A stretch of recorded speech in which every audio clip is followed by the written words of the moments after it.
आज की इस प्रोग्राम में आप सब पधारे, उसके लिए मैं आप सबका तहे दिल से बहुत बहुत धन्यवाद शुक्रगुजार हूँ। मैं आज इस प्रोग्राम में पधारे हुए हमारे मुख्य अतिथि या जिनके लिए अपन ये प्रोग्राम रखा है, श्रीमान अमित जी मलिक साहब, जो हमारे विधानसभा सीकर के प्रभारी भी हैं। इन्होंने हर विधानसभा क्षेत्र में अपनी मीटिंग की है। आज मैं समझता हूँ आखिरी मीटिंग है खंडेला की विधानसभा क्षेत्र की। हमारे प्रदेश कांग्रेस कमेटी के महासचिव और प्रभारी श्री जहांगीर साहब, हमारे सुनीता जी घटाड़ा साहब जो कि डिस्ट्रिक्ट कांग्रेस कमेटी के अध्यक्ष हैं, आप सभी लोगों का मैं तहे दिल से बहुत बहुत धन्यवाद देता हूँ, शुक्रगुजार हूँ, अभिनंदन करता हूँ।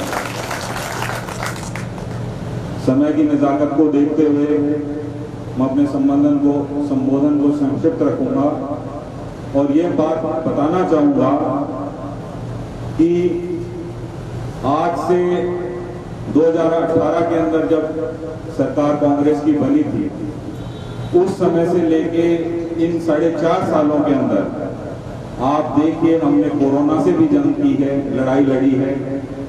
हमने राजस्थान के अंदर कांग्रेस की सरकार ने माननीय मुख्यमंत्री अशोक गहलोत साहब एक स्वास्थ्य के संबंध में इतनी लाभकारी योजना लागू की है जो मैं समझता हूं पूरे विश्व में कहीं नहीं।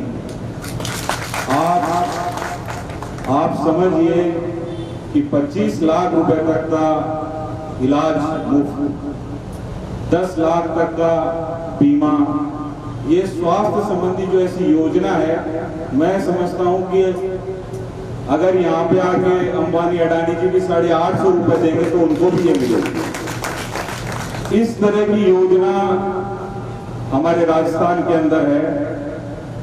अभी कुछ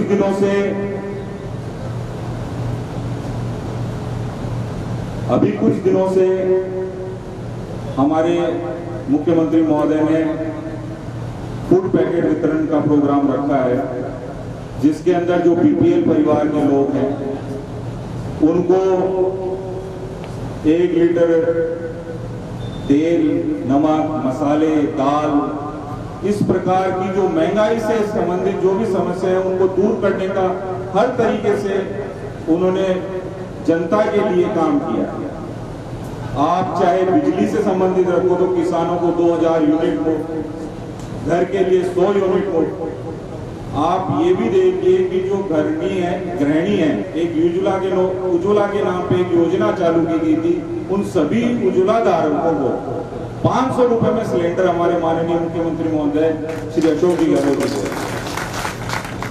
ऐसी योजनाएं जो वर्तमान में देश के अंदर महंगाई से जूझ रही जनता के लिए एक तरीके से बहुत बड़ी योजनाएं हैं।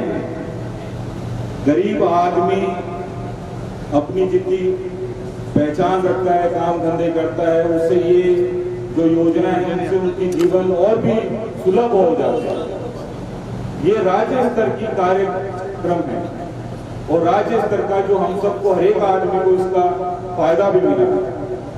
विधानसभा क्षेत्र खंडेला के अंदर इन 4.5 सालों के अंदर जो काम हुए हैं उनको एक शब्द में गिनाया जाए तो यही कहा जाता है कि पहले के साल छोड़ दो, इन 4.5 सालों का आप देखो। मैं समझता हूं कि 400 किलोमीटर तक की सड़कों का निर्माण चल रहा है। पानी के लिए हर जहां पे भी पानी की रुकावट है वहां पे डैम का निर्माण, एनीकट का निर्माण, मैं समझता हूं कम से कम 100 करोड़ के आसपास वाटरशेड या डैमों के लिए पैसा खंडेला के अंदर लगाया गया। आप हर ग्राम पंचायत को देखें तो हर ग्राम पंचायत किसी ना किसी सड़क से जुड़ी हुई। ये कुछ ऐसे काम हैं जो आज सड़क की जो जितनी अहमियता है हमारे जीवन के अंदर, आप इन चीजों से समझ सकते हैं कि जब अमेरिका के राष्ट्रपति जॉन एफ कैनेडी ने एक बात कही थी कि अमेरिका की जो सड़कें हैं उससे अमेरिका की उन्नति है।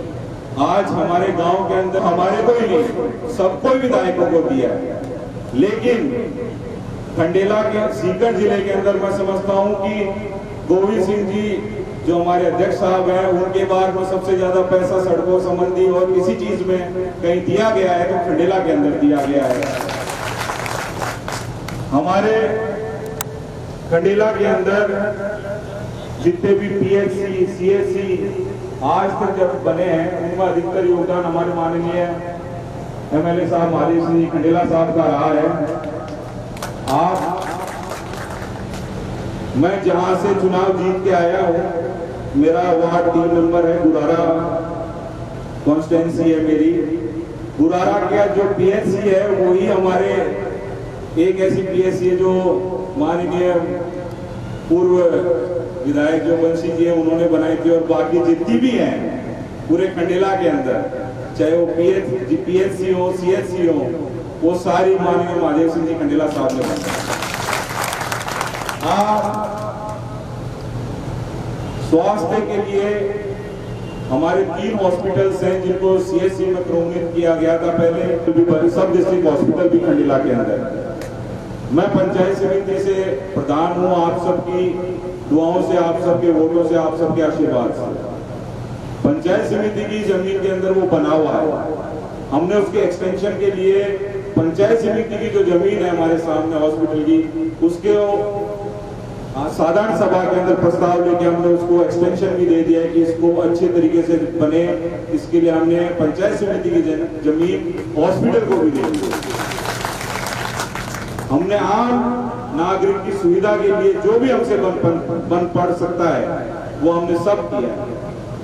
अब इन 4.5 सालों में जैसा भी जनता ने हमको आदेश दिया वैसा हमने काम किया। अब बात आती है चुनाव की। ये जो सभा हो रही है, ये प्रभारी जी आए हैं हमारे अमित जी, ये सब यही देखने आए कि इतना सब काम होने के बाद में क्या स्थिति है। आज से ही ये समझ लीजिए कि चुनाव का आगाज हो चुका है। आप सब इस चीज को समझ लीजिए कि जिस मुख्यमंत्री महोदय ने, जिन एमएलए साहब ने, हम सब ने मिलकर इतना काम किया अपने गांव के अंदर, लोगों के दुख सुख के अंदर भागीदारी निभाई है, आम जनजीवन को एकदम स्वस्थ रखने के लिए इतना काम किया है। आज हम सब मिलकर ये प्रण लेते हैं कि आने वाले दिनों के अंदर माननीय मुख्यमंत्री श्री अशोक जी गहलोत साहब के सानिध्य में, जिन्होंने पूरे हिंदुस्तान के अंदर एक नारा दे रखा है कि राजस्थान 1 नंबर का मॉडल स्टेट बनेगा, राजस्थान को देख के और एक है वैसी अपनी योजनाएं लाएंगे। आम आदमी को जो सरकारी कर्मचारी है, जिसकी 2004 के अंदर ओल्ड पेंशन स्कीम खत्म कर दी गई थी, उस ओल्ड पेंशन को वापस लागू करके जो जितने भी कर्मचारी हैं उनको एक सोशल सिक्योरिटी दी गई। ये सोशल सिक्योरिटी एक इस बात की दी जाती है कि आप ईमानदारी से काम करें, आप मेहनत से काम करें, क्योंकि जब आप रिटायर होंगे तो उसके बाद में हम आपका ध्यान रखेंगे, आपका और आपकी पत्नी को हम पेंशन देंगे। हम ओल्ड पेंशन स्कीम से एक वातावरण जो खराब बना हुआ था कर्मचारियों के बीच में, उसको एकदम साफ सुथरा करने का जो मुख्यमंत्री अशोक गहलोत साहब ने किया है, ये बहुत सराहनीय है। आप ये देखिए, बुजुर्गों के लिए पेंशन और नरेगा के अंदर जो 100 दिन का है उसको 125 दिन करना है। ये सब ऐसी योजनाएं हैं जिनको हमें ध्यान में रख के आने वाले दिनों में प्रचार करना है। हमें हर बूथ के ऊपर, हर वार्ड के अंदर अपनी एक कमेटी बनानी पड़ेगी जिसके अंदर वो सब अपने इस प्रचार प्रसार को आगे बढ़ाएं। मैं आप सबका तहे दिल से पुनः धन्यवाद देता हूं कि आप सब इतनी दूर से पधारे, यहाँ इकट्ठे हुए। का भी बहुत बहुत धन्यवाद। जय हिंद, जय भारत।